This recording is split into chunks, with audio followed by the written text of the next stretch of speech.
আজকে আমার অনেক আচার খাইতে মন চাইছে, তাই আমি ঘরে তেঁতুল ছিল তো তেঁতুল দিয়ে আচার বানানো যাক। এই তেঁতুলগুলো প্রথমে আচার বানানোর জন্য ফ্রিজে রেখে দিয়েছি, যাতে খুব সহজেই ছেলা যায়, কারণ এই তেঁতুলগুলো কাঁচা। তাই আমি ফ্রিজে রেখে দিয়েছিলাম এর জন্য।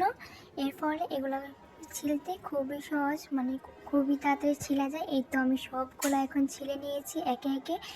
একটা কড়াইতে আধা কাপের মতো চিনি এবং 2 গ্লাস পরিমাণ পানি দিয়ে দিব। দিয়ে আগুন গরম হয়ে গেলে এতে মরিচের গুঁড়া, লবণ দিয়ে ভালোভাবে নাড়াচাড়া দিয়ে তেঁতুলগুলো দিয়ে দিব।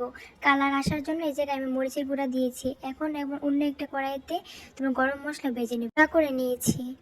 প্রায় হয়ে এসেছে। এর আগে দিয়ে আমি গরম মশলাগুলো দিয়ে দিব, এতে একটা সুন্দর গ্রান হবে। এসেছে এই পর্যায়ে আমি এই গরম মশলাগুলো দিয়ে দিব অর্ধেকটা। আর প্রায় আচারটা হয়ে গেছে, নাড়াচাড়া দিয়ে এবার নামিয়ে ফেলবো। আশা করি রেসিপিটা তোমাদের অনেক ভালো লেগেছে। ভালো লাগলে অবশ্যই একটা লাইক দিবা। তো সবাই ভালো থাকবা, বাই।